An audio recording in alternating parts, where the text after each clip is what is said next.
the world's climate scientists tell us that the highest safe level of emissions would be around 350 parts per million of carbon dioxide and greenhouse gases in the atmosphere. We're already at 400.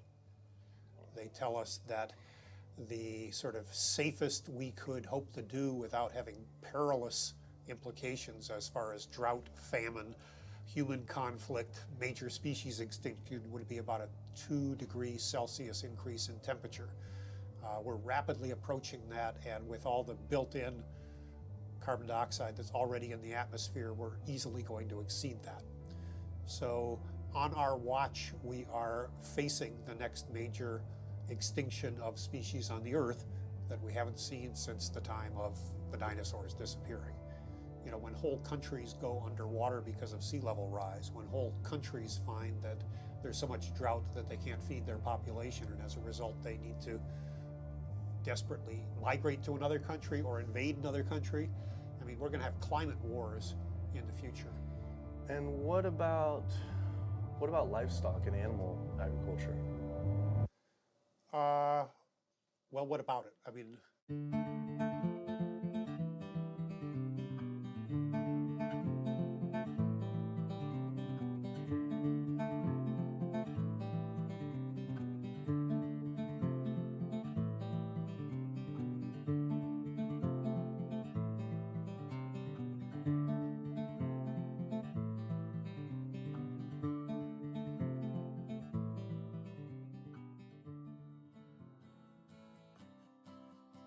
My name's Kip.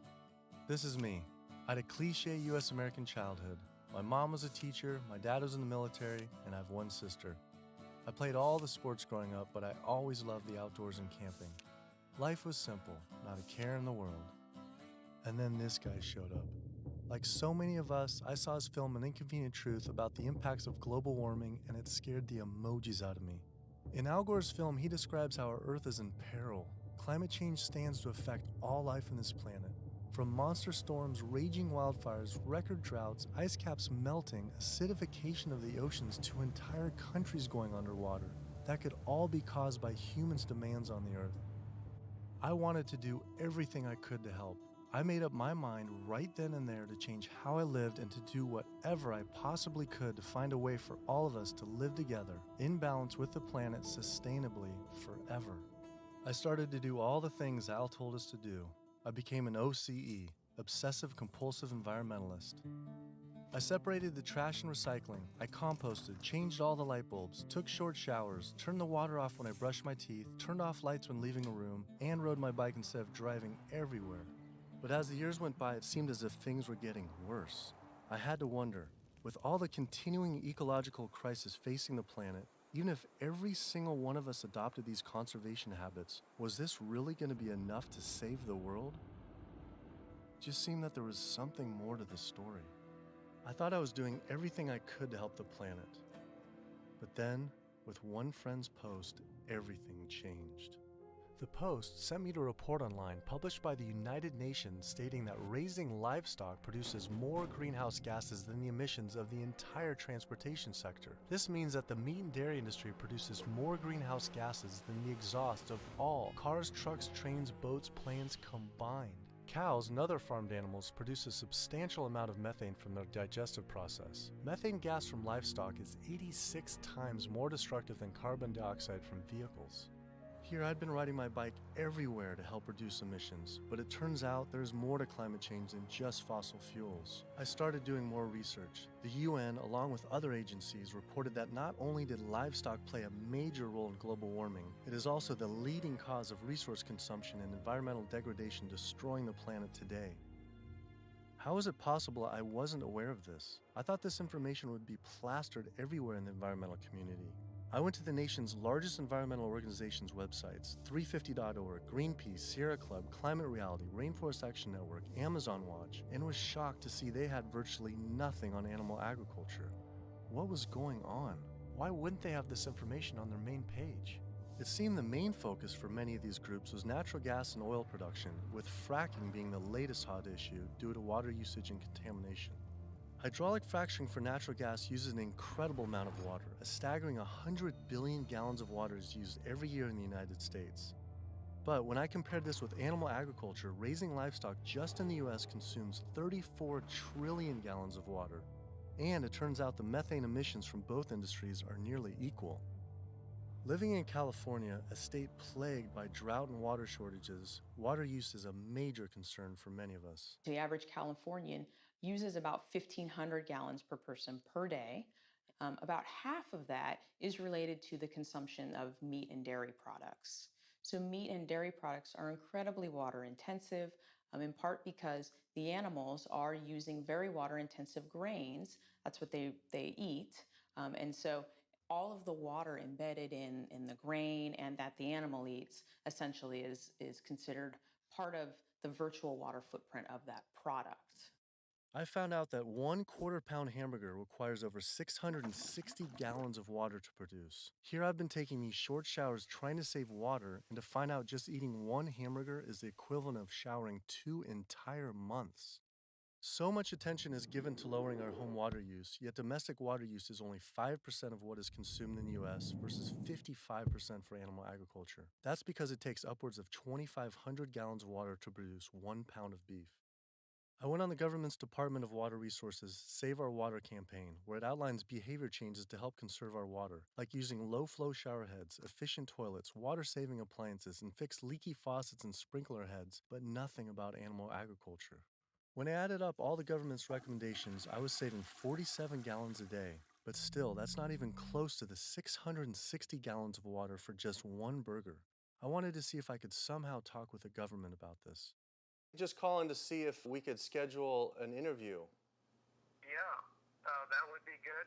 What does your schedule look like this afternoon or tomorrow afternoon? Tomorrow afternoon could be good. For the urban environment, there are a lot of things that can be done. Indoor, using low-flow shower heads, low-flow faucets, efficient toilets, efficient water using appliances. All those are really good areas that can help quite a lot. But the biggest water savings is from outdoor. We have to be mindful of the way we use water. We have to use it as efficiently as possible. We have to protect its quality, and we have to be good stewards of the environment that depend on water. And checking the sprinklers. A lot of time we get a lot of leaks and broken sprinklers and things like that wastes water. And those are the areas that there's a lot of room for conservation. It kept on coming up. A lot was of animal agriculture. Can you comment on that at all, about how much that plays a role in water consumption and pollution?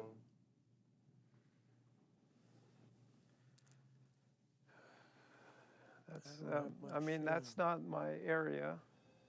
There's one study that found that 1 pound of beef, 2,500 gallons of water. Yeah. Yeah.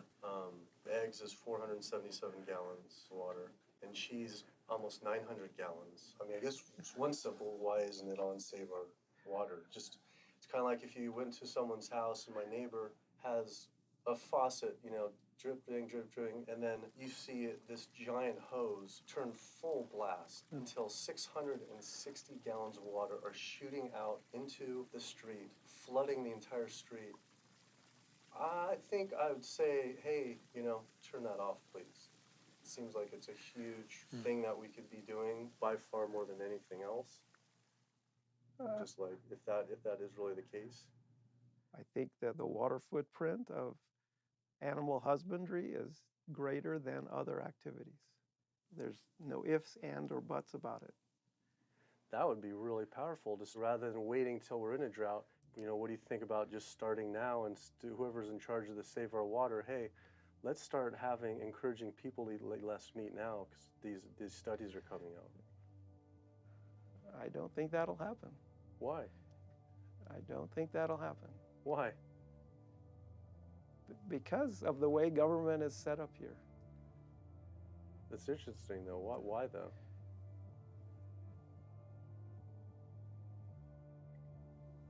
One is water management, and the other one is behavior change. behavior of taking showers and not watering your lawn and doing all that, that's behavior. Yeah. Wow.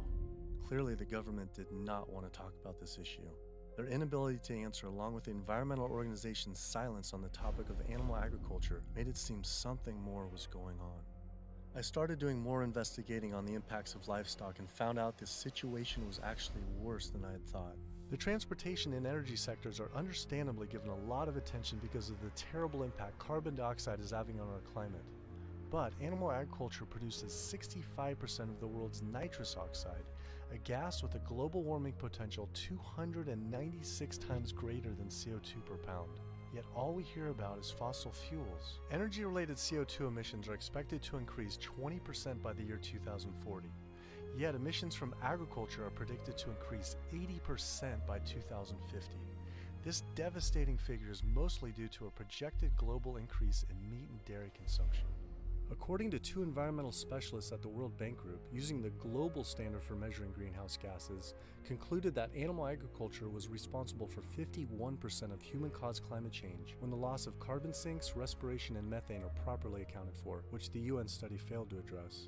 But not only that, I found out that raising animals for food is responsible for 30% of the world's water consumption, occupies up to 45% of the Earth's land, is responsible for up to 91% of Brazilian Amazon destruction, is a leading cause of ocean dead zones, habitat destruction, and species extinction.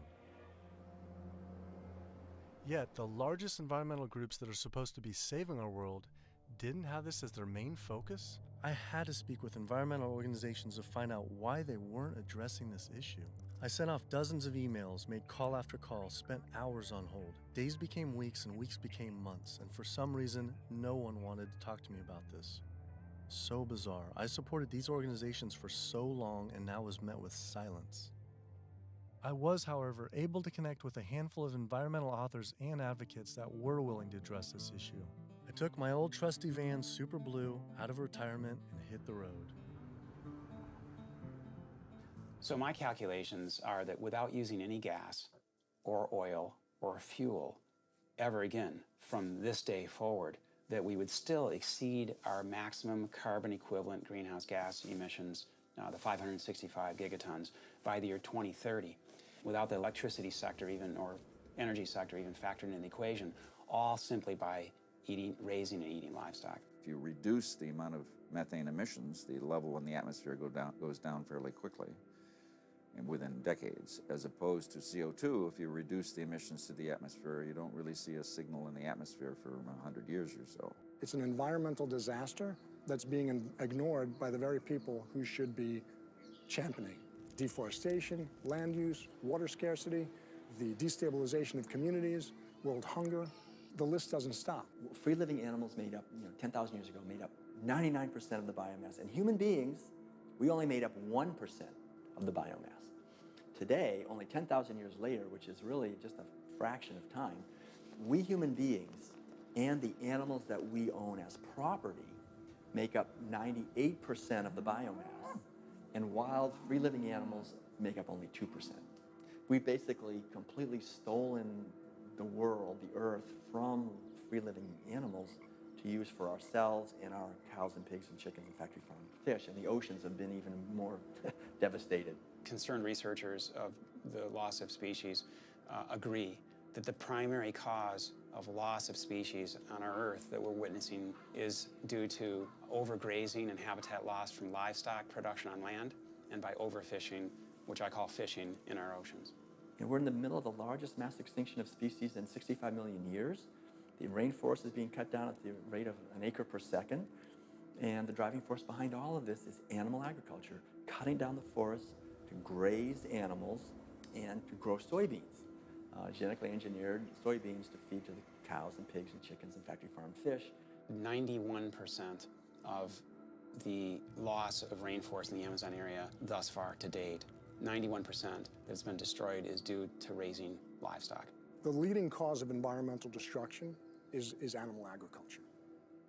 I just couldn't understand why the world's largest environmental organizations were not addressing this when their entire mission is to help protect the environment. But that's the thing too, is they say, use less coal, ride your bike. What about, eat less meat? Yeah. I think they focus grouped it and it's a political loser. In terms of, because they're membership organizations, a lot of them. They're looking to maximize the number of people making contributions, and if they get identified as being anti-meat or challenging people on their everyday habits, that's something that's so dear to people that it will hurt with their fundraising. They do not want to address the primary driving cause of environmental devastation, which is animal agriculture, because they're businesses and they want to make sure that they have a reliable source of funding. I went invited to a meeting with Al Gore and some years ago now, and made these methane arguments, and he was really pushed back. And that's just his argument. It's hard enough to get people to think about CO2. Don't confuse them. I think that the problem with a lot of organizations that are focused and have a laser focus don't go off message because they don't want to piss off another whole group of people that will make their lives difficult. If you listen to the majority of the major environmental organizations, they're not telling you to do much besides live your life the way you've been living it, but change a light bulb from time to time, drive less, use less plastic, recycle more. It's better for their fundraising and better for their profile to create a victim and perpetrator sort of plot line. It's like when we talk about the fact that when we have a dysfunctional family and the father is an alcoholic, that's the one thing no one talks about. Everybody goes around that, and yet it's the one thing that's causing the devastation in the relationships in the family, because no one wants to talk about it. How could these organizations not know? I mean, the issue is right in front of them. It's unmistakable at this point. And just like these organizations, they're falling over themselves to show the general public that climate change is human-caused. And in doing so, they completely fail to see what's right in front of them, that animal agriculture, raising and killing animals for food, is really what's killing the planet.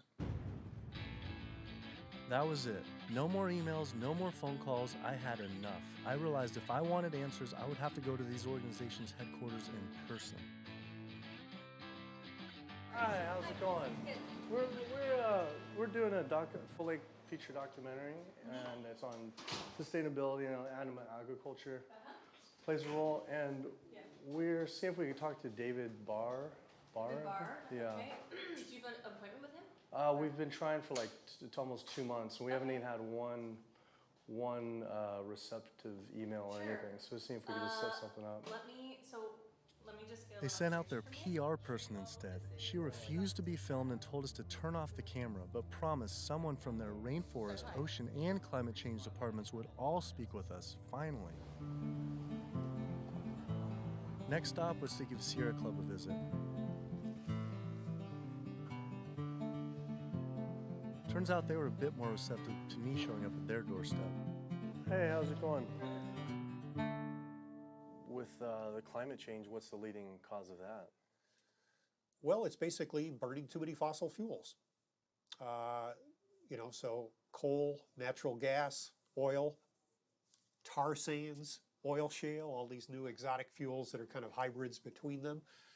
But that's basically what is loading up the atmosphere. So we have this greenhouse effect where the heat is getting trapped and the temperatures are soaring at a rate that has never existed in the history of the Earth.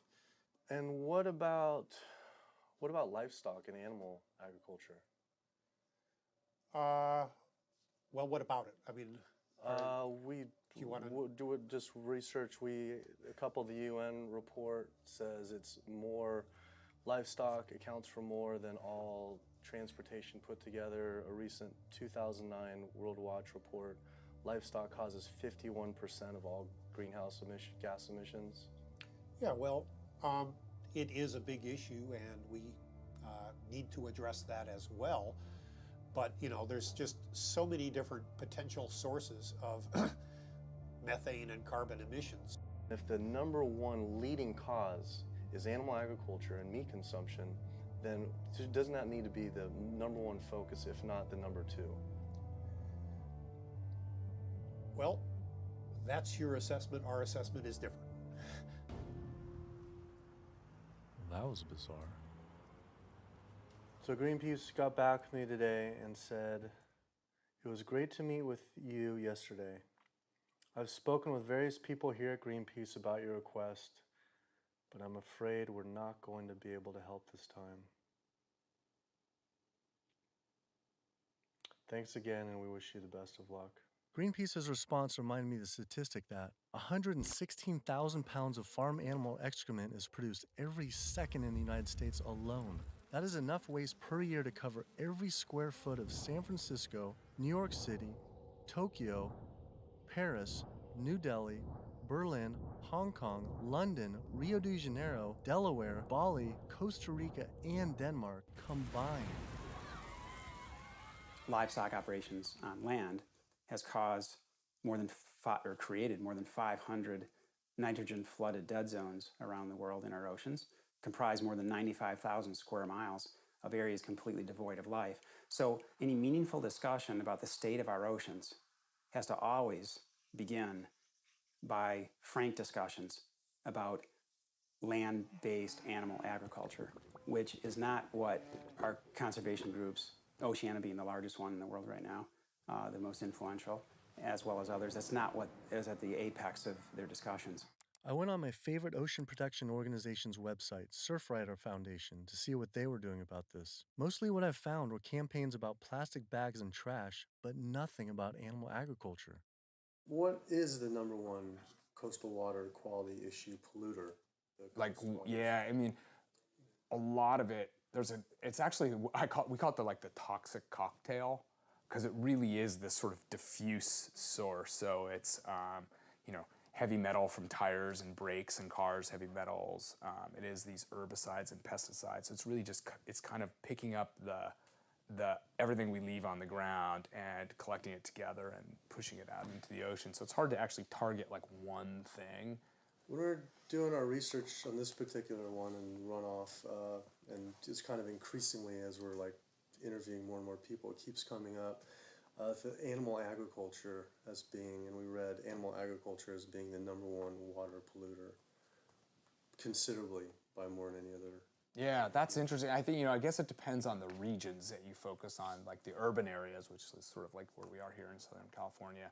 We don't see that because there's not a lot of sort of agricultural farms. But if you look in the mid-Atlantic, sort of Maryland, Virginia, North Carolina, that region, I know there's a lot of poultry farms and a lot of hog farms, and it's a huge waste issue. I was surprised that not only did they not focus on farm runoff, but they also didn't mention any campaigns about how our oceans are in near collapse.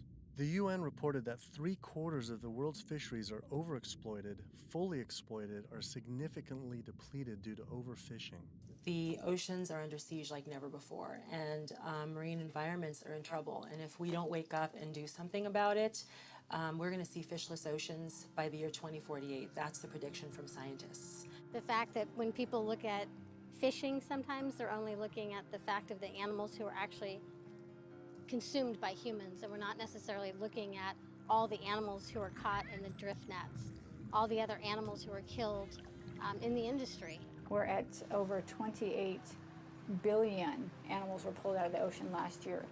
They're not ever given a chance to recover. They can't recover. They don't multiply that quickly. They don't come back. We're not giving them an opportunity. The way fishing is done today to feed the demand for 90 million tons of fish is primarily through massive fish nets. For every single pound of fish caught, there's up to 5 pounds of untargeted species trapped, such as dolphins, whales, sea turtles, and sharks, known as bykill. If we were to imagine this same sort of practice happening on the African savanna, targeting gazelle, but in the process scooping up every single lion, giraffe, ostrich, and elephant, nobody would stand for it. Yet, this is what is happening in our oceans every single day. Between 40 and 50 million sharks each year are killed in fishing lines and fishing nets as bykill. Then their fins might be cut off or not cut off, but they're caught initially as bykill, and it's from fishing. It's from fishing in a sustainable manner, in many cases, for fish that are labeled sustainable by for instance, Oceana and these sustainable certified organizations. So my thought is that why would we want to stop at banning shark fin soup if you're concerned about sharks, which all these organizations are and most of the public at large is now. If we really are concerned about sharks, we would ban fishing.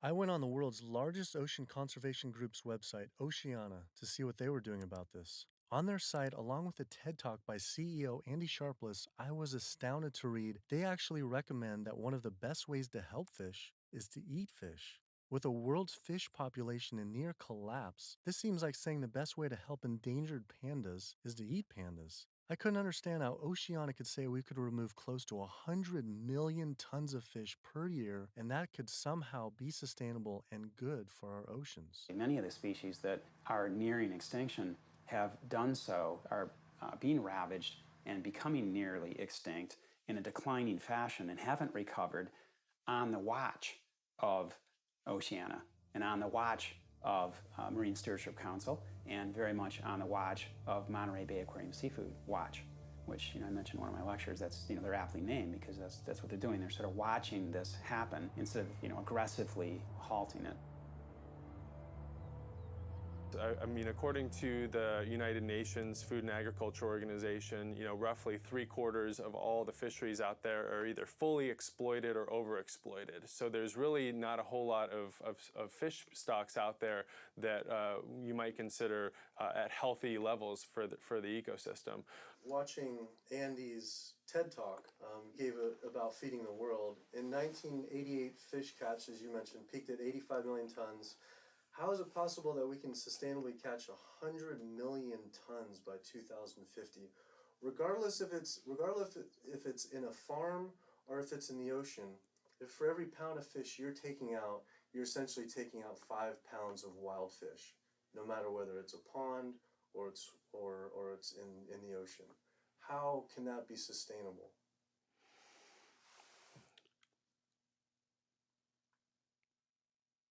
The ultimate question, right, is that there is a tremendous amount of natural production that is basically coming out of the oceans all the time. So we have a massive amount of upwelling from our ocean conveyor belt that's bringing up ancient 1,000-year-old nutrients, and our ecosystems are turning that into fish. Yes, they're eating each other, and you're losing some of that production every step up in the food chain, but you get more every year. You can fish and take some out, and next year there will be more. And if we do that right without ultimately hitting the fundamental driver, it's sort of like living off the interest, right? As long as you don't bring your principal down, right, if you're investing in something, as long as you're not hitting into that principal and your principal remains high, you could potentially live off the interest forever. And that's the basic idea with fish. With our population right now, what we're doing is if it's 75% depleted, the fishery is now depleted. And it's a good analogy with money. We're not living off our interest. We're in extreme debt. And if our population who's trying to live as a family on the same amount of money, and it's increasing 35% to 9 billion people, right? Isn't it just, hey, we got to stop spending money? Yeah. We need to stop eating fish. Well, if you could bring the principle back. Fishing of any type is depleting not only the species, but you get into this serial depletion where one fish species will be minimized, and the fishing industry for that fishery will move on to the next species. And it's called serial depletion, it's aptly named. And in the process, so the fish are being lost, not only the species is being lost, but the next in line is being lost, and then the mechanism is still extremely destructive. So they're losing the fish species, but it needs to be kept in mind they're also destroying habitat. I think they came up with this term, sustainable fishing, to make ourselves feel good about eating fish and continuing to take fish out of the oceans, when in fact really it's Sea Shepherd's position that there is no such thing as sustainable fishing. Seafood is not a protein source for a sustainable protein source for the feeding of the planet, of the people on the planet. It's just not. People don't want to hear it because that makes them feel like they have to take action. They have to stop doing something, and a lot of people don't want to, and people don't want to, they don't want to put it out there because it's uncomfortable. They don't want to propose to tell people what to do, but we're at a point where we all have to be cognizant, and we have to realize, and we have to take an action. Our founder, Captain Watson, likes to say, if the oceans die, we die. That's not a tagline, that's the truth. Perhaps the only other ecosystem that is being destroyed at such a rapid rate are the world's rainforests. Our global rainforests are essentially the planet's lungs. They breathe in CO2 and exhale oxygen. An acre of rainforest is cleared every second, and the leading cause is to graze animals and grow their feed crops. That is essentially an entire football field cleared every single second. And it is estimated that every day, close to 100 plant, animal, and insect species are lost due to rainforest destruction.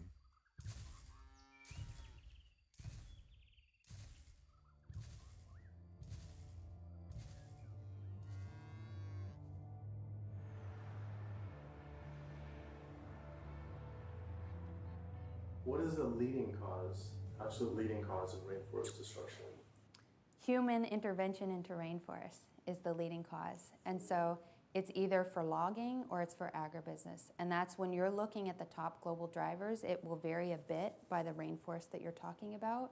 But the way that we're choosing to use these natural resources on a large industrial scale is the leading driver. When I went on Rainforest Action Network's website, I couldn't believe I didn't see anything about cattle. But I did see they had a large campaign against palm oil.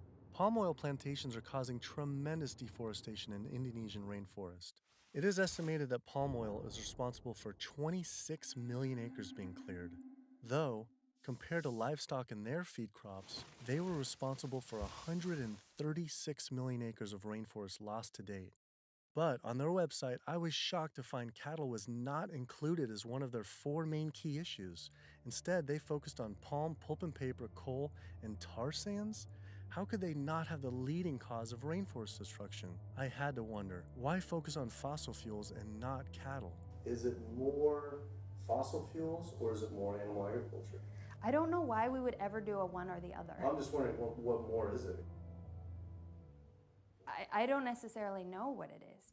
Could the executive director of one of the world's largest rainforest protection groups honestly not know what was going on? Or even worse, were they hiding it on purpose? And if so, why? I immediately went to Amazon Watch to see if they would say what the leading cause of rainforest destruction truly is. The most biologically and culturally diverse place on the planet is under massive attack right now. The Amazon rainforest itself could be gone in the matter of the next 10 years.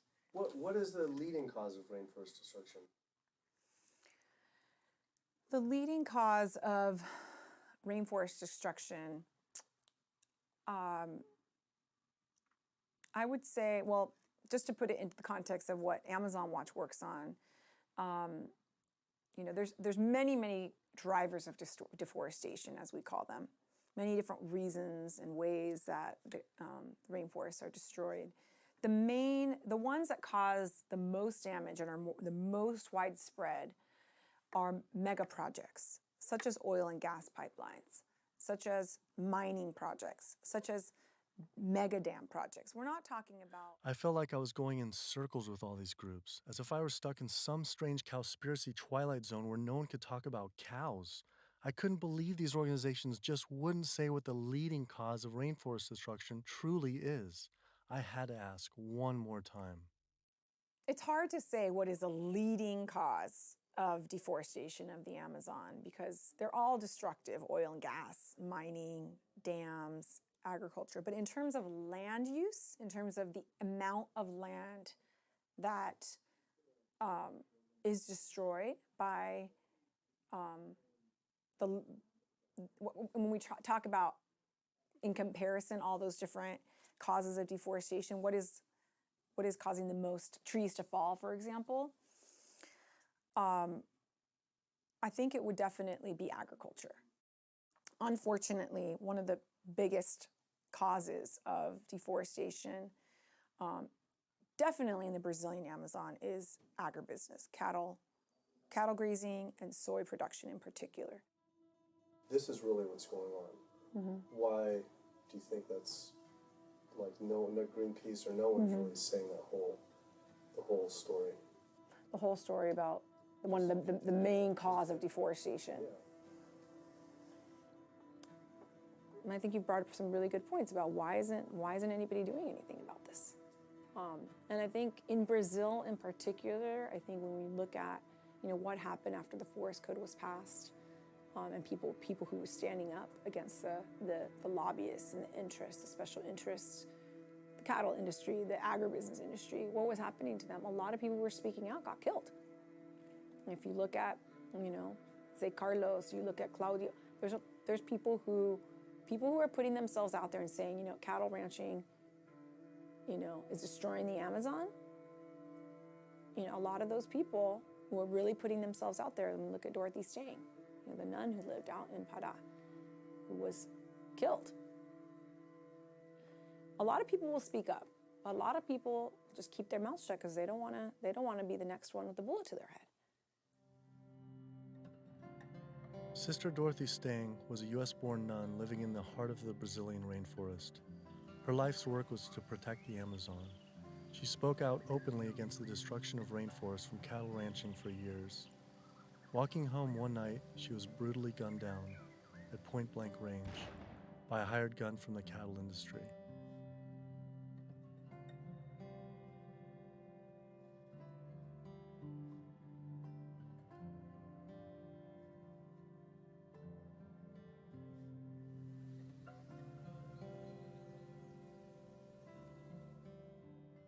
After Greenpeace's initial denial for an interview, I wrote again, begging they reconsider.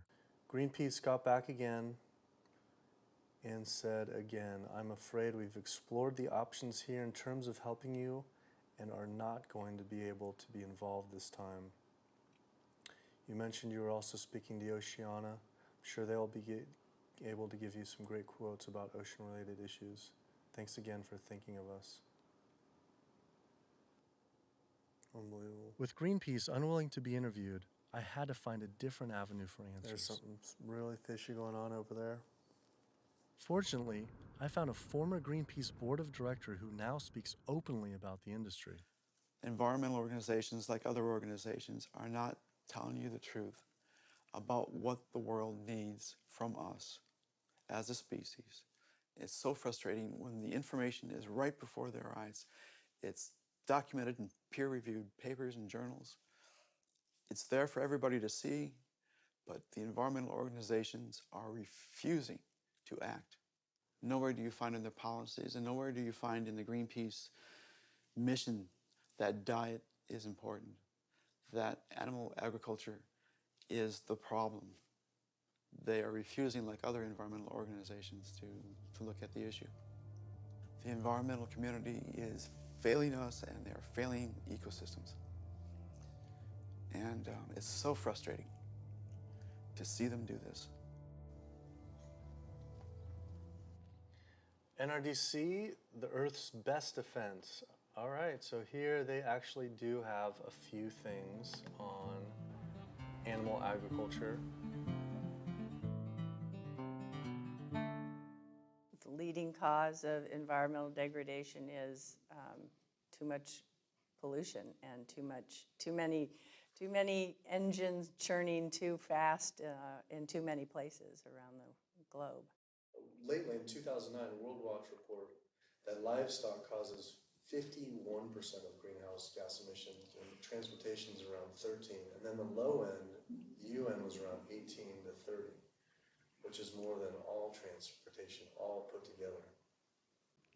Internationally or nationally?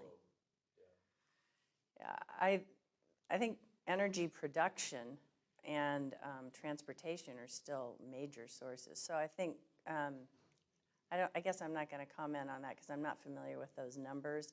So it's, don't quote me on this, but that's cow farts. That's what, I think what that is. I think that's cow farts.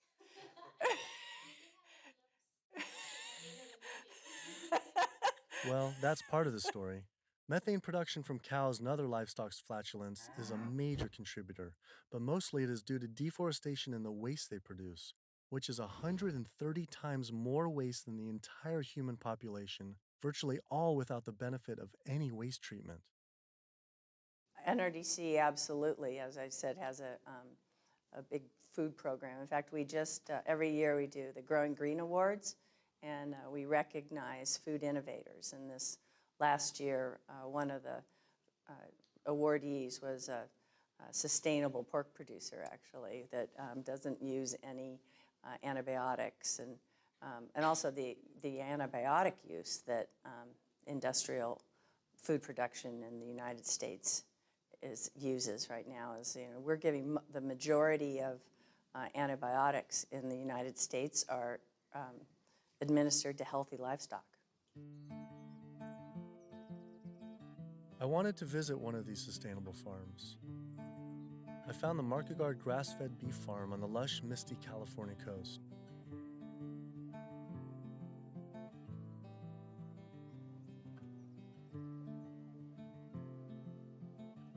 I met Eric and Donegal Markegard and their 4 children. Leah and Larry are usually up at 6 and out, milking the cows, slopping the hogs.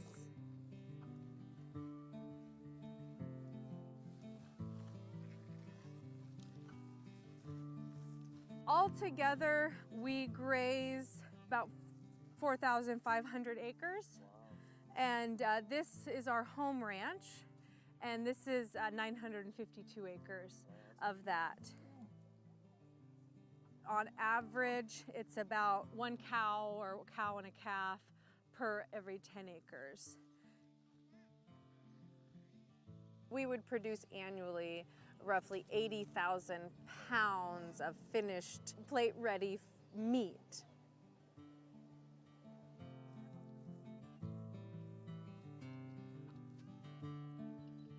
We keep about 10 pigs in roughly a 50-acre area, and we move them around in 10-acre pastures. Some people think that pigs are dirty and gross, but I really like them. They know people, and they'll be friends and really nice. And they could be like your best friend, or could be like your sister. See? They know you when you get to know them. I mean, I shouldn't be bonding, but you have to have nice pigs. Why shouldn't you bond with them? Well, because they're gonna turn into bacon. Oh. But these pigs are about 7 months old now. Wow. So these bigger ones are getting ready to be killed. Those 2 smaller ones there, they could grow up a few more months. I love animals, and that's why I'm in the meat business. It's what more of society needs to see, is that packaged piece of meat is a living animal, living and breathing creature that, yeah, it's hard. It's hard. But like what Donegal said earlier, we do it because we love them. With the land use, there's anywhere between, with industrial, as low as 2 to 2.5 acres per cow, all the way up to some, depending, it's not as lush as this, up to 35 acres. Yeah, we have a ranch in South Dakota that's 50 acres. 50 acres per? Yeah, it's about 50 acres, yeah. And why is that? Same thing, it was just farmed and robbed of all the nitrogen, the land also was abused, seasonal, and right? it's also seasonal. Is it possible, and is it practical for the whole world to, say, have grass-fed cattle? In, like, say, Brazil, where, 80%, supposedly 80% of the rainforest was destroyed for cattle. What are your thoughts on that? They shouldn't be eating beef. If their environment wasn't designed to raise beef, then they shouldn't be eating it. Yeah. How do you offset the carbon footprint of livestock?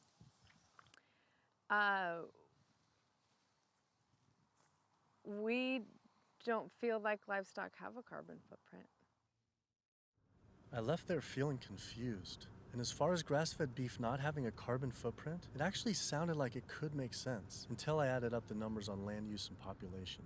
If we were to use the market guard model of raising animals, which requires 4,500 acres producing 80,000 pounds of meat, the average American eats 209 pounds of meat per year. If that was all grass-fed beef, only 382 people could be fed on their land. That equates to 11.7 acres per person times 314 million Americans, which equals 3.7 billion acres of grazing land. Unfortunately, there are only 1.9 billion acres in the U.S.'s lower 48 states. Currently, nearly half of all United States land is already dedicated to animal agriculture. If we were to switch over to grass-fed beef, it would require clearing every square inch of the United States, up into Canada, all of Central America, and well into South America. And this is just to feed the United States' demand on meat. But that figure doesn't even take into consideration that much of that land isn't suited to graze livestock. We would have to convert all mountain ranges to grassland, clear ancient forests and national parks to grazing, and demolish every city just to make room to graze cows. Just like Brazil, the United States isn't suited to meet the demands for meat. It takes 23 months for a grass-fed animal to grow to the size and age that it's slaughtered, whereas a grain-fed takes 15 months. So that's an additional 8 months of water use, land use, feed, waste, and in terms of a carbon footprint, it's a huge difference. Turns out, due to land use, grass-fed beef is more unsustainable than even factory farming. I had to come to terms with the fact there was no way to sustainably raise enough animals to feed the world's current demand on meat, and had my doubts on dairy as well. But I did want to talk with a premier organic dairy company to see if they believe their product was sustainable for the world's population. It requires a lot of inputs to produce milk. The feed, the water, the land, it does. And it may not be practical to expect that there can be enough dairy production produced in a sustainable way to feed the entire world. I just don't think that that's necessarily a given. I think it's maybe too much to expect that the world can be fed with dairy in a sustainable way. I don't know the answer, but common sense would say that's a long shot. I was shocked to hear such an honest answer. If this is what the dairy's CEO would say, I wonder what the farmer would claim. Based on their marketing, it seemed their farms were an oasis for cows.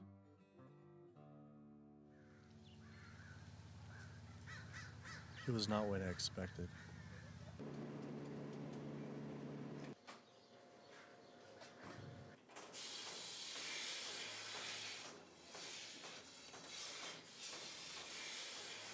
Typically, a cow will eat 140 to 150 pounds of feed a day. 40 to 50 pounds of feed every day. And then she's also going to drink between 30 and 40 gallons of water. Probably go through about 20 tons per week. 20 tons of grain per week.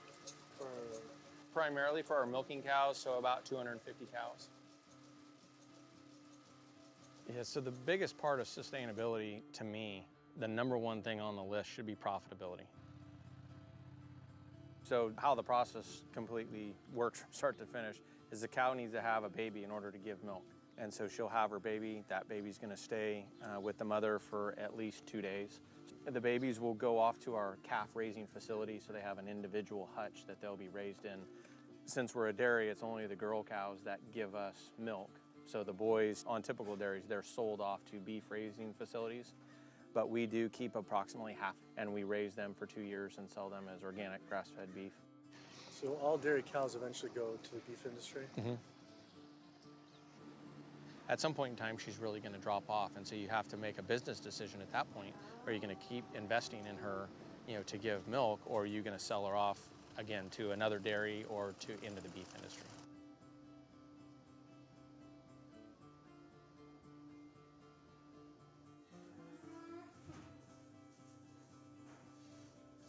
There's very few places on this planet that have this type of environment. But the demand on dairy-based protein in the world is only going to increase. And there's not enough land on the planet to do this type of dairying around the world.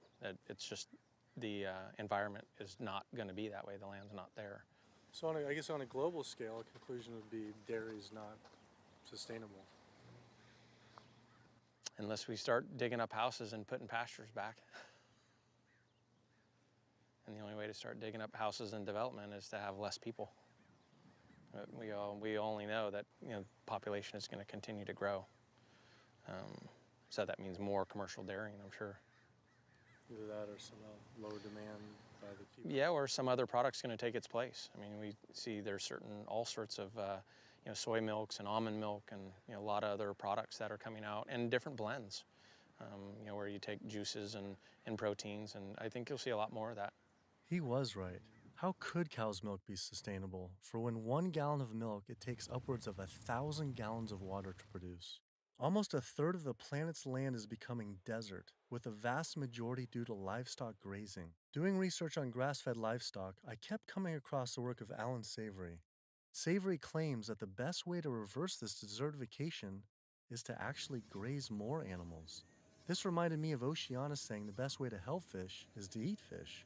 This is the same man, during the 1950s, working as a research officer for the game department of what is now Zimbabwe, came up with a theory that actually elephants were the cause of desertification there. And his solution was convincing the government to kill 40,000 elephants. Yet, after 14 years of relentless slaughter, the conditions only got worse. His theory was wrong. The culling finally ended, but not until tens of thousands of elephants and their families were killed. This is not someone I would ever take ecological advice from.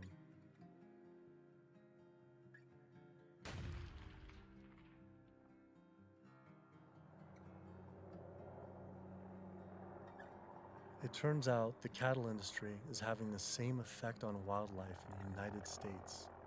The government has been rounding up horses en masse, and we now have more wild horses and burros in government holding facility, 50,000 wild horses and burros in government holding facilities than we have free on the range. Basically, you have ranchers who get to graze on our public lands for a fraction of the going rate.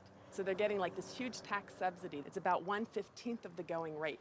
And what the Bureau of Land Management has to do is say how much forage and water is on the land, and then they divvy it up. They give so much to the cows, so much to wildlife, and so much to the wild horses and burros. And what we see is the lion's share of the forage and water is going to the livestock industry. And then they scapegoat the horses and burros and say, oh, there are too many horses and burros, let's remove them.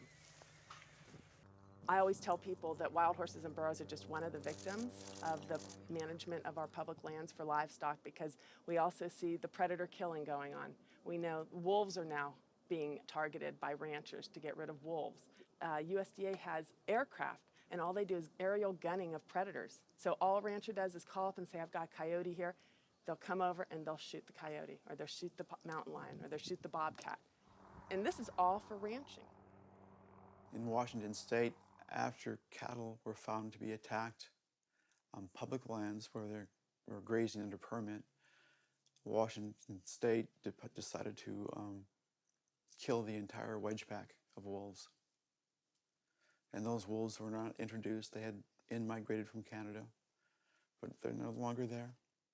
It starts at the local level with the Bureau of Land Management, but then it goes all the way to Congress. And we see Congress, sitting there willing to allow this type of mismanagement of our public lands to continue. It is the insistence of and the lobbying power of the animal agriculture industry that continues to see wolves killed, continues to see an insistence that predators be maintained at a low level that does not benefit ecosystems. I've seen so many pieces of land, I've looked at so many environmental assessments from the Bureau of Land Management where they say the rangelands are not meeting standards.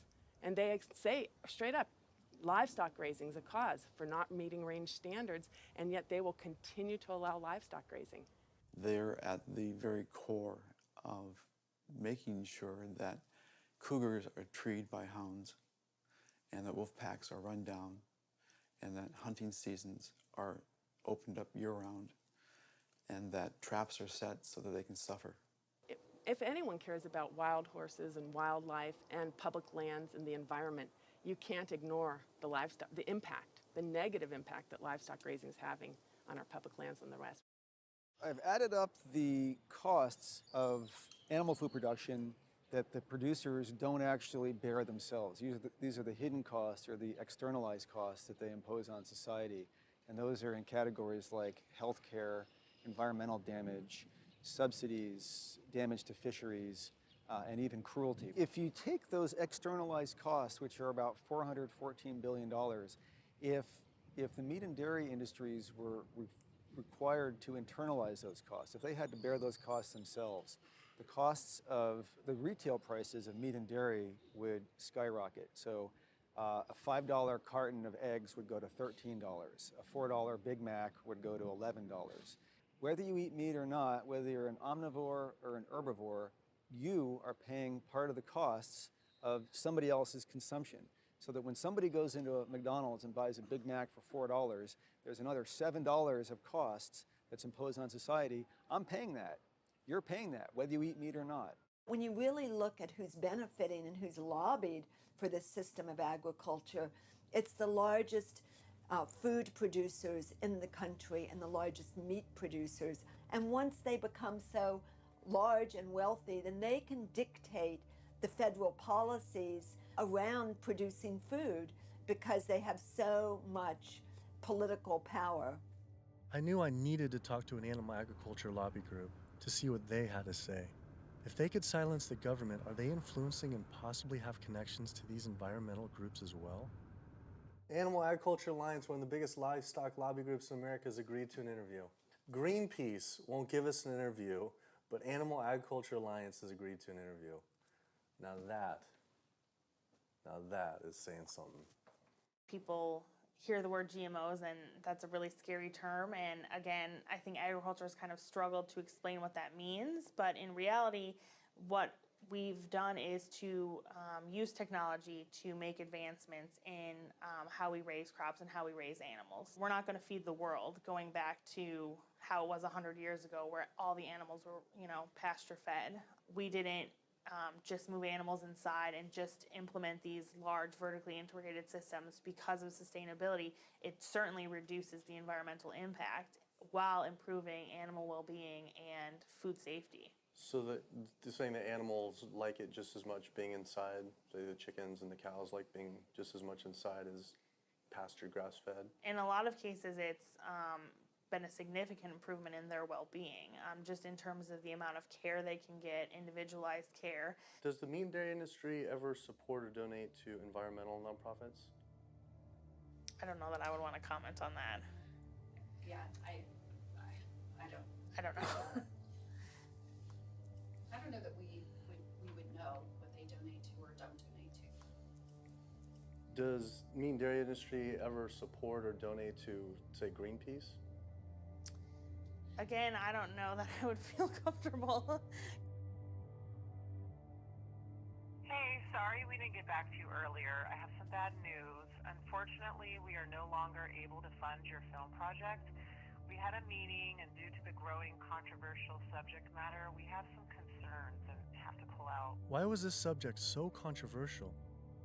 The first person I could think to speak with was Howard Lyman, who had been sued by cattlemen for simply speaking the truth about animal agriculture on the Oprah Winfrey Show. I was born on the largest dairy farm in the state of Montana in 1938. Grew up my entire life on a livestock farm, went to Montana State University, got a degree in agriculture, came back and started a mega agricultural endeavor where I had 10,000 acres of crop, 7,000 head of cattle, and about 30 employees. So I spent 45 years of my life in animal agriculture, and so I've been there, done that. When I was on the Oprah show, we had the food disparagement law. Now, the food disparagement law, in my opinion, was unconstitutional, but what it basically said, that it was against the law to say something you knew to be false about a perishable commodity. I didn't say anything on the Oprah show I thought to be false. I went there and told the truth.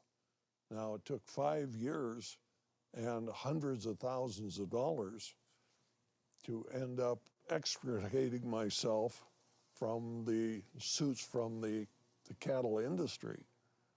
But if I was to go on the Oprah show today, say exactly the same thing today that I said back then, I would be guilty. And for me, when they were talking about the food disparagement law, it was the fact of whether I told the truth or not. You can go today and tell the truth, and you will be guilty, because if you cause a disruption in the profits of the animal industry, you're guilty under the Patriot Act. Do you think there should be any concern of us making this documentary? Of course.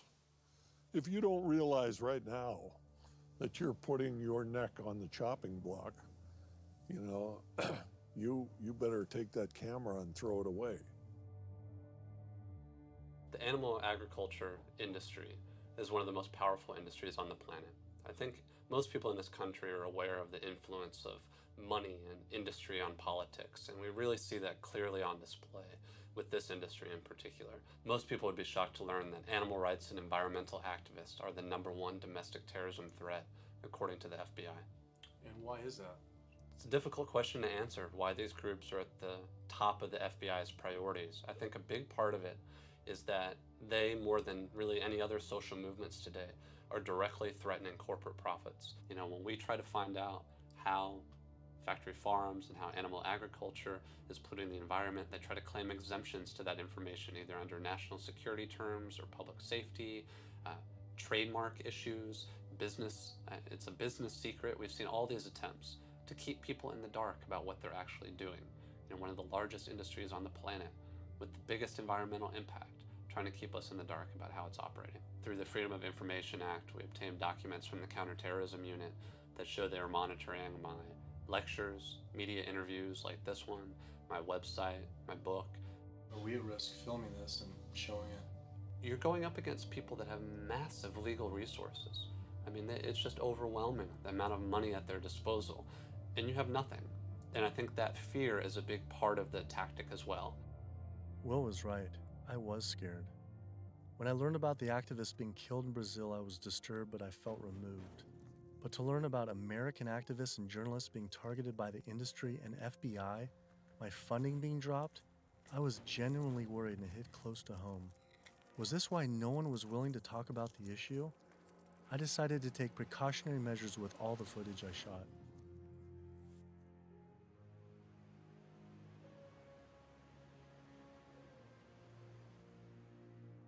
I was beyond frightened to imagine what could possibly happen if I pursued this subject any further. It seemed the only decision to make was to put down the cameras and walk away. But then, I realized this issue was way bigger than any personal concern I could ever have for myself.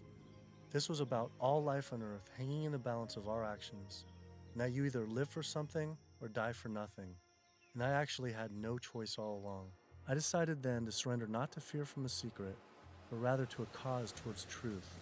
I couldn't be like these environmental organizations and sit silently while the planet was being eaten alive right in front of our eyes. I had to stand up and continue on.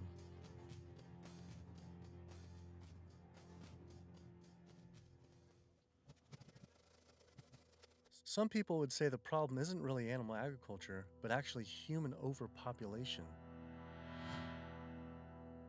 In 1812, there were 1 billion people on the planet. In 1912, there were 1.5 billion. Then, just 100 years later, our population exploded to 7 billion humans. This number is rightly given a great deal of attention, but an even more important figure when determining world population is the world's 70 billion farm animals humans raise.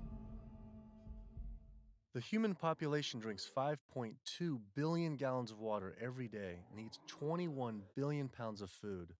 But just the world's 1.5 billion cows alone drink 45 billion gallons of water every day and eat 135 billion pounds of food. This isn't so much a human population issue, it's a human eating animals population issue. Environmental organizations not addressing this is like health organizations trying to stop lung cancer without addressing cigarette smoking. But instead of secondhand smoking, it's secondhand eating, which affects the entire planet. We have roughly 1 billion people starving every single day. Worldwide, 50% of the grain and legumes that we're growing, we're feeding to animals. So they're eating huge amounts of grain and legumes. And in the United States, it's more like closer to 70, 80, depending on which grain it is, about 90% of the soybeans. 82% of the world's starving children live in countries where food is fed to animals in the livestock systems that are then killed and eaten by more well-off individuals in developed countries such as the US, UK, and in Europe. The fact of it is that we could feed every human being on the planet today an adequate diet if we did no more than take the feed that we are feeding to animals and actually turn it into food for humans. And so somebody trying to justify GMOs, that's like trying to give a drowning man a drink of water. You can produce, on average, 15 times more protein from plant-based sources than from meat on any given area of land, whether it's using the same type of land, whether it's a very fertile area in one area of the world or it's an area that's depleted. If we would reduce the amount of meat we're eating and dairy and eggs, we could allow all these monocropped fields of genetically engineered corn and soybeans to revert back to forest again, to be habitat for animals. You know, anytime somebody tells you that we can't grow food for humans on the land that we're growing feed for animals, this is somebody that is smoking the #1 crop out of California. The fact of it is, if you can grow corn to stuff down the throat of an animal, you can actually grow corn and feed it to a human. You encourage people to eat less meat and for the tremendous resources required and the toll on the environment. And on the animals. And on the animals. And the workers in the system. I mean, it's a brutal system at every level. As the world population continues to grow to almost 9 billion people, do you foresee someday that we might just completely have to stop eating meat altogether? I don't know that we'll completely stop. I think that the amount of meat eaten will decline. There's no way to support 9 ounces per person per day, which is what Americans are eating now. If the Chinese alone decide they want to eat that much, and they've decided they want to eat that much, we just can't. We don't have enough world to produce the grain to generate that much meat. I think a plant-based diet is the most sustainable. But what do you recommend for 9 billion people can eat for the planet to not only sustain but to thrive? Would you throw out a number like an ounce, 1 ounce? Per meat? And including dairy, I don't think I don't know enough. But yeah, it would be on the order of a couple ounces a week. It's not going to be the way we're eating it now. We're gorging on meat. We're eating huge amounts. And does that include cheese too? Yeah. 2 ounces total? Yeah, cheese and milk. Only 2 ounces a week seem like nothing. People could probably raise that in their own backyard. Maybe backyard farming was a sustainable solution. I have 42 ducks. I started off with 3 ducks 3 years ago, and then those burdened into a population. I buy a 75-pound bag of seed, and that seed bag will last me right now about 2 weeks. The ducks now that we're going to be culling are about 2 years old. When you're living with them, they get used to you. They're not intimidated or whatever, and so they make all their vocal sounds like natural. Go down. Easy, easy, easy, easy. Okay. Now we're gonna keep you. Run. These 2 go first. Being smart-wise, compared to a chicken, they're probably the same.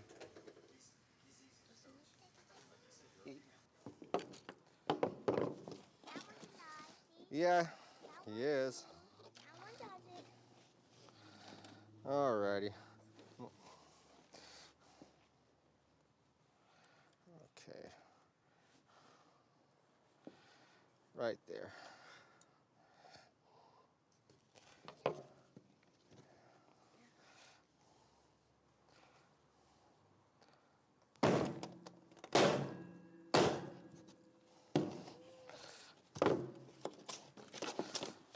That's going to be a little gruesome. Hmm? How could that still be alive? They're not. That's nerves, a nerve reaction. 5 years old or something like that, I think it was the first time my dad came out and made us watch as we did rabbits. And we'd raise probably a couple dozen rabbits each year. And then we would take those rabbits and skin them and clean them up and keep them for food. As a young kid, I was kind of, I don't want to say it was hard, but it was kind of, from my memory, because some of the rabbits I had named, so it was kind of like going, you're like going, but after doing it a couple of times, you kind of just learn it's just something that has to be done.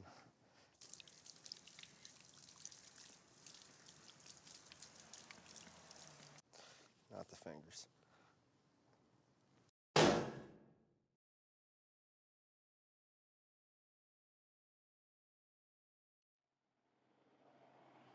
just can't do it. I don't think I could have someone else do it for me if I can't do it. If I can't do it, I don't want someone else doing it for me.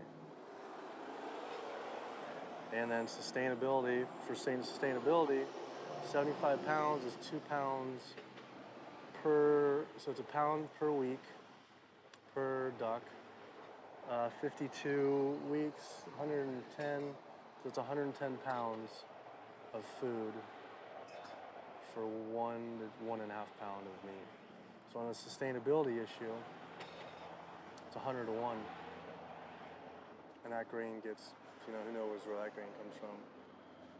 But I mean, when it gets to this point, it's not even about sustainability. It was just, I don't feel real good inside. It's the first time I've ever seen that. So, kind of, yeah. I'd been so caught up in the destruction caused by animal agriculture, I realized I'd never truly dwelled on the obvious reality that every one of these animals was killed. It was always a disconnected, abstract fact of eating meat, but when it became personal, face to face, the story changed. I had already scheduled weeks in advance to film another backyard slaughter of a chicken that stopped producing eggs. I didn't know how I was going to possibly go through another slaughter. So I didn't.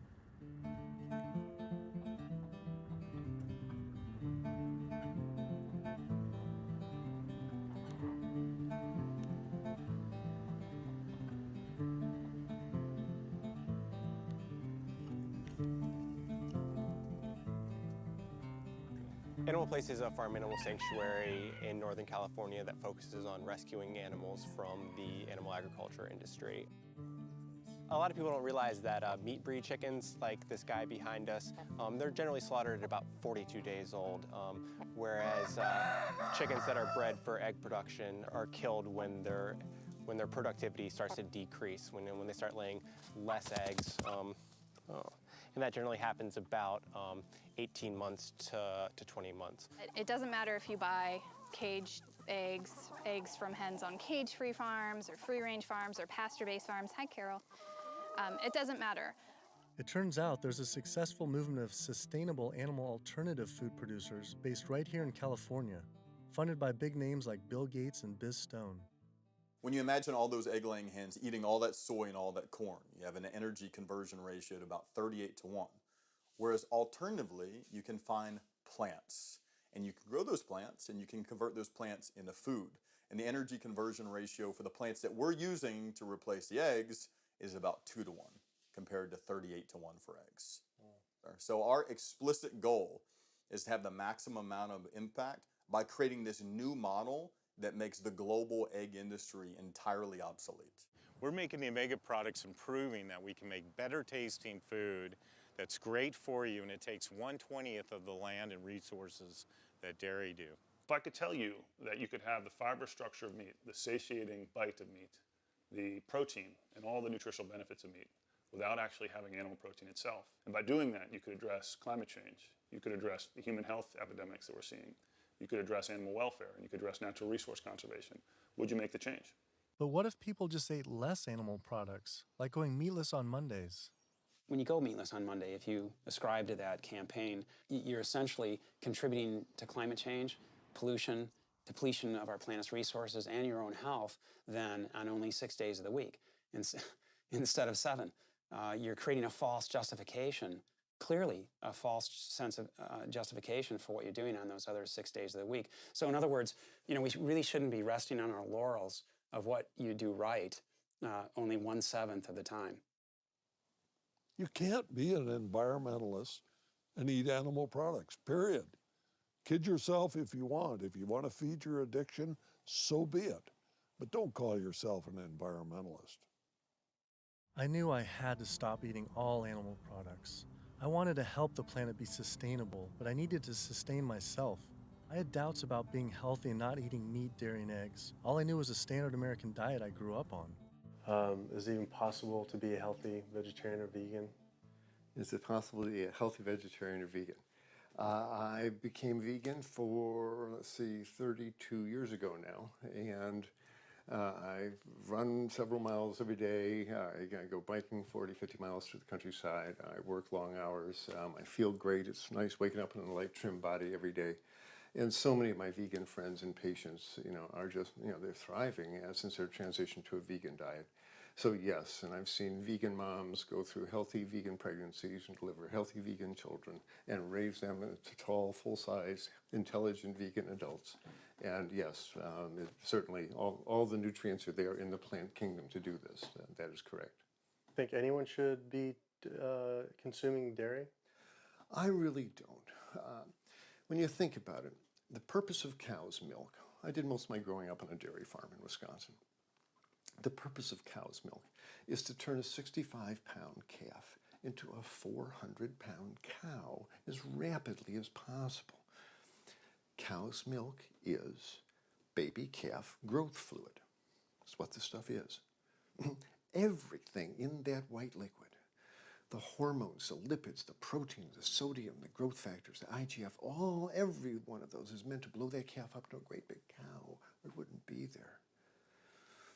And whether you pour it on your cereal as a liquid, whether you clot it into yogurt, whether you it into cheese, whether you freeze it into ice cream, it's baby calf growth fluid. And women eat it, and it stimulates their tissues, and it gives women breast lumps. It makes the uterus get big, and they get fibroids, and they bleed, and they get hysterectomies, and they need mammograms, and gives guys man boobs. This is, cow's milk is the lactation secretions of a large bovine mammal who just had a baby. It's for baby calves. I tell my patients, go look in the mirror. Do you have big ears? Do you have a tail? Are you a baby calf? If you're not, don't be eating baby calf growth fluid in any level. There's nothing in it people need. It was a relief to hear I didn't have to eat any animal products to be healthy and even thrive. But I still thought you needed animal manure to grow organic agriculture. It turns out there's an entire movement with people growing food without any animal inputs. I visited Earthworks Urban Farm in Detroit, where they are working with and growing food for the low-income community. We tend to see ourselves as individuals in a bubble, and forget that we inhabit this land and this earth with other creatures. And so we have to learn how to share more, I guess. Jaws here is working on his garden. You'll be surprised what you can do with what seems to be not a lot of space. About a 4x8. Yeah. What's your goal this year? How much do you think you can maximize that? I would push for 100 at least. 100 pounds? At least. Wow. That's amazing. So, the 1 full year after this was constructed, we doubled our yield to over 14,000 pounds of food. 14,000 pounds on Yeah. about how many acres? About 2.5. So as much food as we produce and we grow, or the earth helps us grow, is we also have to return those nutrients back to the soil. So we like to think of our work as being regenerative, that we're putting as much life-giving substance in the ground as we're taking out. So just kind of healthier and safer to use vegetarian or vegetable composting and stuff? Yeah, that's what we found. But also because it takes less time, it's a lot easier to manage. A lot easier, yeah. Yeah. And the soil's just as rich. No. Yeah, absolutely.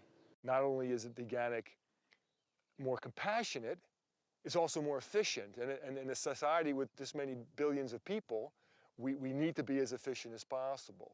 Some people might go back and say, if we embrace this primitive approach of only wild animals everywhere, and we go back to like a hunter-gatherer system, that sounds great.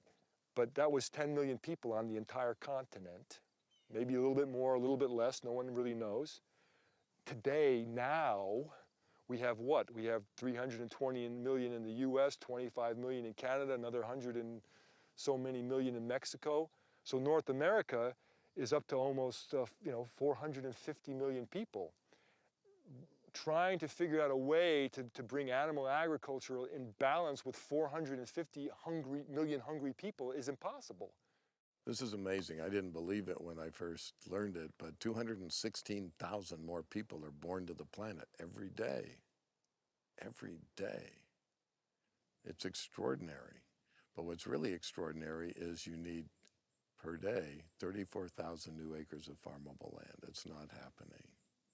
To feed a person on an all-plant-based vegan diet for a year requires just 1/6 of an acre of land. To feed that same person on a vegetarian diet that includes eggs and dairy requires 3 times as much land. To feed an average U.S. citizen's high-consumption diet of meat, dairy, and eggs requires 18 times as much land. This is because you can produce 37,000 pounds of vegetables on 1.5 acres, but only 375 pounds of meat on that same plot of land. A high-consuming meat-eating Californian saves 1.4 tons of CO2 equivalent per year by removing beef from their diet. They save 1.6 tons by going vegetarian and 1.8 tons by going vegan. This is more than switching to solar power for your home or driving a hybrid car. Only switching to an electric vehicle saves more, which still though few can afford. But unlike an electric vehicle, the savings don't end with greenhouse gases. A vegan diet produces half as much CO2 as an American omnivore, uses 1/11th the amount of fossil fuels, 1/13th the amount of water, and 1/18th of the amount of land. After adding this all up, I realized I had the choice every single day to save over 1,100 gallons of water, 45 pounds of grain, 30 square feet of forested land, the equivalent of 10 pounds of CO2, and one animal's life every single day. If we all, as a society, did go vegan and we moved away from eating animal foods and toward a plant-based diet, well, what would happen?